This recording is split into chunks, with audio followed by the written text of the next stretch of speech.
Indo British advanced pain clinic నొప్పి మాయం surgery దూరం for appointments 9155515563.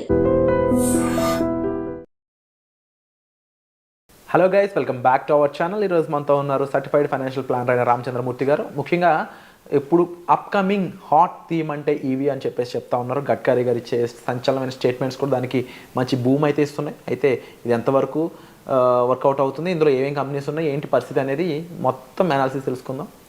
Hi sir. Hi అండి. Sir, right now Nitin Gadkari గారు ఈవీకి సంబంధించి ఎందుకో తెలియని పుష్ అంతా ఇస్తున్నారు. అవునండి. కంప్లీట్గా నెక్స్ట్ ఇండియా అంటే ఈవీ అంటే ఇండియా అనే విధంగా కూడా స్టేట్మెంట్స్ ఇస్తున్నారు ఆయన. అండ్ కాకపోతే ఆ థీమ్ హాట్ అవుతుంది అని అనిపించే లోపే అందులో ఎక్కడో ప్రోస్తో పాటు కాన్స్ కూడా ఉంటాయి కదా. అవునండి. అందులో రిలేటబుల్ సెక్టర్స్ ఇంకేమున్నాయి, రిలేటబుల్ కంపెనీస్ ఏముంటాయి, ఓవరాల్ దాన్ని అనాలిసిస్ చెప్తారా? చెప్తానండి. యాక్చువల్గా ఏంటంటే వీళ్ళు గవర్నమెంట్ ఈసారి ఏం చేస్తుందంటే ఈ ట్రేడ్ డెఫిసిట్ ఎక్కువైపోతుంది. ఆయిల్ గోల్డ్ మీద మనకి మేజర్ ట్రేడ్ డెఫిసిట్ ఉంది. ఇప్పుడు ఈ కోవిడ్ తర్వాత అన్ని కంట్రీస్ చూసుకుంటే ఎక్కువగా ఏమైపోయాయంటే ఈ ట్రేడ్ డెఫిసిట్ అంటే ఈ ఎక్స్పోర్ట్స్ కన్నా ఇంపోర్ట్స్ ఎక్కువ తీసుకోవటం వల్ల ఆ గ్యాప్ పెరుగుతుంది. ఆ గ్యాప్ని ఎలా చేయాలి అని ఆలోచించడంతో మొత్తం ఆల్ కంట్రీస్ అన్నీ కూడా ఈ యొక్క ఫ్యూయల్ మీద నుంచి వేరే ఆల్టర్నేట్కి వెళ్దామని చూస్తున్నారు. అందులో మేజర్గా చూసేది ఇండియా మెయిన్ ఫోకస్ పెట్టుకుని ఇండియా. అలాగే ఇండియన్ గవర్నమెంట్ కూడా కంప్లీట్గా ఎక్కువగా దీని మీద ఫోకస్ చేసి ఈ ఫ్యూయల్ని కొంచెం ఆల్టర్నేటివ్గా తీసుకురావాలి అనేది తీసుకొచ్చింది. వాటిల్లో భాగంగా ఏంటంటే ఫస్ట్ ఈ బయోడీజిల్ కానీ బయోఫ్యూయల్ కానీ తర్వాత ఆల్టర్నేటివ్ ఫ్యూయల్స్ హైడ్రోజన్ ఫ్యూయల్ ఎలా తీసుకురావాలి, అలాగే ఇలా ఆల్టర్నేటివ్స్ ఫస్ట్ చూస్తున్నారు. తర్వాత ఏంటంటే వెహికల్స్లో కూడా ఈ ఎలక్ట్రానిక్ వెహికల్స్ ఈవీని తీసుకురావటం వల్ల ఈ ఫ్యూయల్ కన్జంప్షన్ మేజర్గా తగ్గిద్దామని చూస్తున్నారు. ఇప్పుడు రీసెంట్గా 2 days బ్యాక్ గడ్కరీ గారు స్టేట్మెంట్ ఏం చెప్తున్నారంటే నెక్స్ట్ ఇప్పుడు ప్రజెంట్ ఈ సేల్స్లో ఆటోమొబైల్ సేల్స్లో ఈవీ వాటా 10% ఉంది. 20 లక్షల వెహికల్స్ అమ్మితే దాదాపు ఒక 8 lakhs 10% ఇవి ఉన్నాయి. ఇప్పుడు 2030కి వీళ్ళ టార్గెట్ ఏంటంటే ఈవీ కన్జంప్షన్ 30 to 40% వస్తుంది టోటల్ వెహికల్స్కి అనేది వీళ్ళు టార్గెట్ చేస్తున్నారు. ఆ రకంగా గవర్నమెంట్ ఎప్పుడైతే ఏ సెక్టర్ అయితే పుష్ చేస్తుందో అవి గ్యారంటీగా పైకి రావాల్సినవే. ఎందుకంటే ఆటోమేటిక్గా ఇప్పుడు మనం చూస్తుంటే 2 years back 3 years back electrical వెహికల్స్కి ఇప్పుడు మెయిన్ కంపెనీస్ కూడా మనం చూస్తే 2 wheelersలో టీవీఎస్ మోటార్ కానీ ఆ తర్వాత హీరో మోటార్ కానీ ఇవన్నీ ఎలక్ట్రికల్ వెహికల్స్ తీసుకొచ్చేసాయి. అంటే ఇవన్నీ బ్రాండెడ్ కంపెనీస్ కాబట్టి అందరం కూడా యాక్సెప్ట్ చేస్తున్నాం. కాబట్టి అదొక పాజిటివ్ ఫ్యాక్టర్. అలాగే ఈవెన్ 4-wheeler కంపెనీస్లో కూడా ఈవీ వెహికల్స్ వస్తున్నాయి. టాటా మోటార్స్ ఎప్పటి నుంచో ఉంది, అలాగే మహీంద్రాది వస్తుంది, అలాగే ఇప్పుడు మారుతి కూడా ఇంకొక 2 yearsలో ఈవీ తీసుకొస్తామని చూస్తున్నాం. కాబట్టి ఇవన్నిటిని చూస్తుంటే ఏంటంటే రానున్న భవిష్యత్తులో ఆయన చెప్పేది నిజమే. ఎందుకంటే నెక్స్ట్ 4 years ఈ గవర్నమెంట్ ఉంటుంది కాబట్టి వాళ్ళు దీన్ని ఒక ఛాలెంజ్గా తీసుకొని ఈ సోలార్ ఎలక్ట్రికల్స్ కానీ సోలార్ కానీ బయోడీజిల్ వీటిల్లో ఫ్యూయల్కి ఆల్టర్నేటివ్ తీసుకురావాలి. అంటే ఆ ఫ్యూయల్ యొక్క కన్జంప్షన్ని డ్రాస్టిక్గా ఒక 30 to 40% తగ్గించాలని చూస్తున్నారు. కాబట్టి ఈ న్యూస్ ద్వారా మనం ఏం బెనిఫిట్ అవ్వాలి? ఇప్పుడు ఓకే, ఆ న్యూస్ నడుస్తుంది, మనం ఏం బెనిఫిట్ అవ్వాలంటే ఇప్పుడు మనం అలాంటి కంపెనీస్ ఏమున్నాయి నెక్స్ట్ 3-4 years వాటిలో ఇన్వెస్ట్ చేసుకోవడం ద్వారా ఆ కంపెనీలతో గ్రోత్లో మనం కూడా ఇన్వెస్ట్ చేసుకొని మనం కూడా గ్రోత్ మన ఫండ్స్ మన వెల్త్ పెంచుకోవచ్చు అనేది నాకు అనిపించిన పాయింట్. సో అందుకని ఏంటంటే ఈ వీడియోలో అలాంటి కంపెనీలు ఏమున్నాయి అనేది ఒకసారి చూసుకుంటే వాటిని మీ ముందు ప్రజెంట్ చేస్తాను.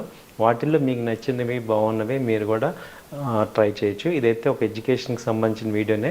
సో మేము ఎక్కడ ఫోర్స్ చేయట్లేదు ఇవి తీసుకోమని. సో వాటిల్లో ఏమవుతుందంటే మెయిన్ పవర్ తీసుకోవడానికి టాటా పవర్ కానీ తర్వాత ఎన్టీపీసీ ఒకటి, ఓఎన్జీసీ, ఈ పవర్ గ్రిడ్, అలాగే ఈ బీపీసీఎల్, అదాని పవర్, ఈ పవర్ కంపెనీస్లు మేజర్గా ఉన్నాయి. ఎందుకంటే ఇప్పుడు Tata power last 4 years back చూస్తే అది 50 rupees నుంచి మళ్ళీ 400 చేంజ్ ఉంది. ఇది ఇలా ఉంటే ఎందుకంటే టాటా పవర్కి ఎస్పెషల్గా పాజిటివ్ ఏంటంటే టాటా మోటార్స్కి పవర్ ఇచ్చే స్టేషన్స్ పెడుతున్నారు. So electrical vehicle charging stations అన్నీ కూడా టాటా పవర్ పెడుతున్నారు కాబట్టి ఎక్కువ కన్జంప్షన్ పవర్ అయ్యే బిజినెస్ అయ్యే ఛాన్సెస్ ఉంటాయి దీనికి. ఆ తర్వాత ఏంటంటే ఇప్పుడు ఈ ఎలక్ట్రికల్ వెహికల్స్కి తోడు ఈ ఈవీ ఛార్జర్స్ అంటే ఛార్జింగ్ ఫెసిలిటీస్ లేక మనకి బాగా సేల్స్ అవ్వట్లేదు అనేది గవర్నమెంట్ గమనించి ఇప్పుడు పెట్రోల్ స్టేషన్స్ ఎలా ఉంటాయో అలాగే మీకు తెలియదుగా ఛార్జింగ్ స్టేషన్స్ కూడా ఎక్కువ పెట్టేస్తున్నారు. సో ఇవన్నీ కూడా నెక్స్ట్ 1-2 ఇయర్స్లో మనం ఇప్పుడు ఎక్కడ చూసినా కానీ జస్ట్ లైక్ పెట్రోల్స్ లాగా ఛార్జింగ్ స్టేషన్లు కనపడతాయి. ఎప్పుడైతే అవి కనపడతాయో అందరం కూడా అప్పుడు వెహికల్స్ కొంటాం. ముందు ఏంటంటే ఈ థ్రెట్ ఒకటి ఉంది, మనం ఇప్పుడు ఎక్కడికైనా వెళ్ళాలి మధ్యలో ఆగిపోతే ఏంటి, ఇన్ని లక్షలు పెట్టి వెహికల్స్ కొన్నాము, ఇది ఆగిపోతే ఏంటనేది కదా మనం అందరం ఆపేసేది. అదొక మేజర్ ఏం చేస్తున్నారంటే ఇప్పుడు నెక్స్ట్ మీరు చూస్తే 2 ఇయర్స్లో ఇండియా మొత్తం చాలా కొన్ని వేల పాయింట్లు ఉంటాయి ఇవి ఛార్జింగ్ పాయింట్స్. అదేం చేస్తున్నారంటే ఇంకా కూడా ఈ యొక్క అన్ఎంప్లాయ్మెంట్ పీపుల్కి అది కాంట్రాక్ట్గా ఇవ్వటం కానీ వాళ్ళకి ఫెసిలిటీస్ చేయటం కానీ చేస్తున్నారు. దాంతో ఎప్పుడైతే అవన్నీ మనం చూస్తామో ఆటోమేటిక్గా మనం ఉంటాం. తర్వాత ఏంటంటే ఎలక్ట్రికల్ వెహికల్స్ కొంచెం ఇప్పుడు కాస్ట్ ఉంది. ఆ కాస్ట్ కట్టింగ్కి ఏం చేస్తున్నారంటే ఈ యొక్క బ్యాటరీస్ని తగ్గించడం కానీ కాస్ట్ కట్టింగ్ యాక్టివిటీస్ చేసి నార్మల్కి తీసుకొస్తున్నారు. ఆల్మోస్ట్ ఇప్పుడు 2 వీలర్స్ అదే రేంజ్లోకి వచ్చాయి. పెట్రోల్ వెహికల్ ఏ రేంజ్ ఉందో ఇప్పుడు ఈవీ వెహికల్ కూడా అదే రేంజ్కి వచ్చింది. సో నెక్స్ట్ స్టెప్ ఏంటంటే ఈ 4 వీలర్స్ కూడా ఆ రేంజ్ కనుక వస్తే మనకి కాస్ట్ కట్టింగ్ బాగా అవుతుంది. సో కన్జంప్షన్ బాగా ఉంటుంది. సో అలాగే ఈవీ బ్యాటరీ మేజర్ సమస్యగా ఉంది, అది కూడా ప్రాబ్లమ్స్ సాల్వ్ చేయడం చూస్తున్నారు. సో ఇవన్నీ కూడా చాలా ఇన్నోవేటివ్గా మనకి జరుగుతున్నాయి. అలాగే టెస్లా కనుక ఇండియాలో మార్కెట్లోకి వచ్చిందంటే ఎలక్ట్రికల్ వెహికల్స్ ఒక రేంజ్లోకి వెళ్తాయి. ఎందుకంటే ఆ రేంజ్ కాంపిటీషన్ కనుక వస్తే అన్నీ అప్డేట్ అవుతాయి. ఎందుకంటే ఒక లీడర్ని ఫాలో అవుతారు కదా, దాని తర్వాత యాన్సిలరీ కంపెనీస్ అన్నీ కూడా ఫాలో అవుతాయి. కాబట్టి మీరందరూ అసలు ఎలక్ట్రిక్ వెహికల్స్ ఏమున్నాయి, అందులో యాన్సిలరీ కంపెనీస్ ఏమున్నాయి అనేది ఒక లుక్ వేసి, ఈ బ్యాటరీస్లో మనకి ఎక్సైడ్, అమర్రాజ్ ఇలా ఉన్నాయి. అలాగే ఈ యొక్క సోలార్ ప్యానెల్స్, ఎలక్ట్రికల్ అనగానే ఈ 3 వస్తాయి మనకి. పవర్ ఒకటి వస్తుంది, ఎలక్ట్రికల్ వెహికల్స్ ఒకటి వస్తుంది, అలాగే బయోడీజిల్ కానీ ఈ ఆల్టర్నేట్ ఫ్యూయల్ కానీ వీటిల్లో ఏమేమి ఉన్నాయి అనేది చూసుకొని వాటిలో మనం ఒక మంచి కంపెనీస్ని ఇన్వెస్ట్ చేయడం ద్వారా ఒక 3-4 ఇయర్స్ అలా ఉంటే మంచి వెల్త్ రావచ్చు అనేది నా యొక్క స్ట్రాంగ్ ఫీలింగ్. Wonderful sir.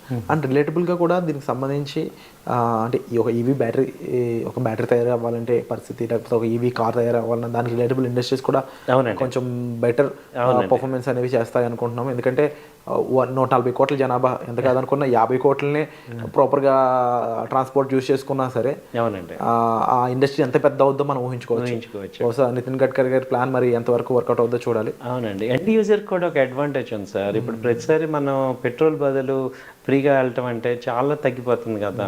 అది ఎలక్ట్రికల్ వెహికల్స్ అనేది అందరం పాజిటివ్గా ఉన్నాం. అయితే ఏంటంటే ఆ యొక్క ఫెసిలిటీస్ ఇబ్బంది అయ్యి నెగిటివ్గా అవుతున్నాం. ఈ మధ్యలో కార్లు పేలిపోవటం ఇవన్నీ జరగటం, నెగిటివిటీస్ మీరు అన్నట్టు కాన్స్ ఎక్కువ అవి హైలైట్ అవుతున్నాయి. అవి జరిగే ఛాన్స్ 1%. ఆ 1% చాలా హైలైట్ అయ్యి అందరినీ కూడా భయపెడుతున్నాయి. లేకపోతే 1% నార్మల్ కదా, అది అవుట్కమ్ అయ్యి ఈ కాస్ట్ తగ్గి ఈ యొక్క ఫెసిలిటీస్ పెరిగితే మాత్రం అందరం చాలా మంచి ట్రెమెండస్ డిమాండ్ నెక్స్ట్ నేను అనుకోవటం 2 ఇయర్స్లో వచ్చేస్తుంది బాగా. Wonderful sir. అండ్ తప్పకుండా మనం వెల్కమ్ చేస్తే చేంజ్ చేయక, but we have to see what happens అనేది. అండ్ వీటిపై ఈ అప్కమింగ్ హాట్ థీమ్పై మీకు ఇంకా డౌట్స్ ఉండి మీరు డిస్కస్ చేయాలి అనుకున్నట్టయితే డిస్ప్లే అవుతున్న నెంబర్స్ కాల్ చేసి మీరు రామచంద్రమూర్తి గారితో పర్సనల్ అపాయింట్మెంట్ అనేది బుక్ చేసుకోవచ్చు. సో వచ్చే ఎపిసోడ్లో మళ్ళీ కలుద్దాం. Thank you so much. Thank you sir. నమస్తే.